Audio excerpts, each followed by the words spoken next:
बारी के मजदूरों का दृष्टांत अध्याय 20। स्वर्ग का राज्य किसी गृह स्वामी के समान है जो सवेरे निकला कि अपने दाख की बारी में मजदूरों को लगाए। उसने मजदूरों से एक दिनार रोज पर ठहराया और उन्हें अपने दाख की बारी में भेजा।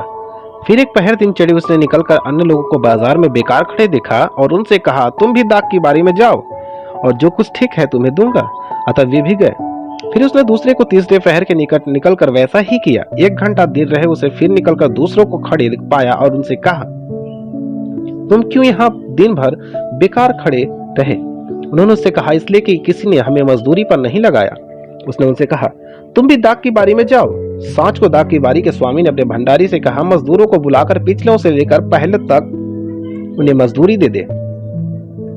जब वे आए जो घंटा भर देर रहे लगाए गए थे, उन्हें एक एक दिनार मिला।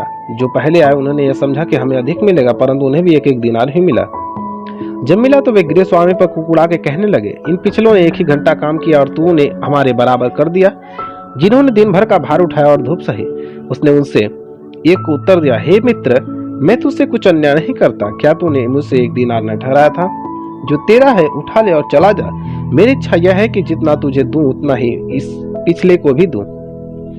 क्या यह उचित नहीं कि मैं अपने माल से जो चाहूं सो करूं? क्या मेरे भले होने के कारण तू बुरी दृष्टि से देखता है? इसी रीति से जो पिछले हैं वे पहले होंगे और जो पहले हैं वे पिछले होंगे।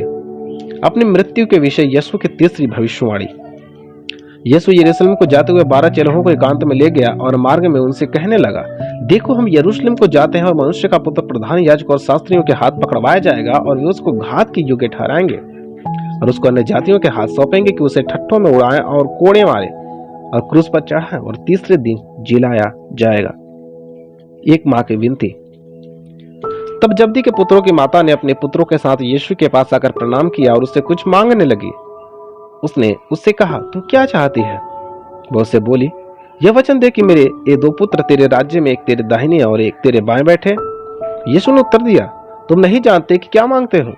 जो कटोरा मैंने पीने पर हूं, क्या तुम भी पी सकते हो? उन्होंने उससे कहा, पी सकते हैं। उसने उनसे कहा, तुम मेरा कटोरा तो पियोगे, पर दाहिने और बाएं किसी को बैठाना मेरा काम नहीं, पर जिनके लिए मेरा पिता की ओर से तैयार किया गया उन्हीं के लिए है।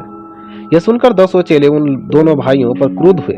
यीशु ने उन्हें पास बुलाकर कहा, तुम जानते हो कि अन्य जातियों के हाकिम उन पर प्रभुता करते और जो बड़े हैं वे उन पर अधिकार जताते हैं, परंतु तुम में ऐसा नहीं होगा। परंतु जो कोई तुम्हें बड़ा होना चाहे वह तुम्हारा सेवक बने और जो तुम्हें प्रधान होना चाहे वह तुम्हारा दास बने। जैसे कि मनुष्य का पुत्र वह इसलिए नहीं आया कि उसकी सेवा टहल की जाए, परंतु इसलिए आया कि आप सेवा टहल करें और बहुतों की छुड़ौती के लिए अपना प्राण दे।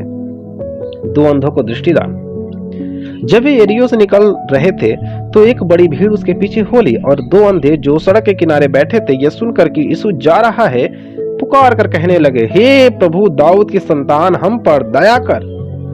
लोगों ने उन्हें डांटा कि चुप रहे, पर वे और भी चिल्लाकर बोले, हे प्रभु, दाऊद की संतान, हम पर दया कर। तब यीशु ने खड़े होकर उन्हें बुलाया और कहा, तुम क्या चाहते हो कि मैं तुम्हारे लिए करूं? उन्होंने उससे कहा, हे प्रभु, यह कि हमारी आंखें खुल जाएं। यीशु ने तरसा खाकर उनकी आंखें छुई और वे तुरंत देखने लगे और उसके पीछे हो लिए।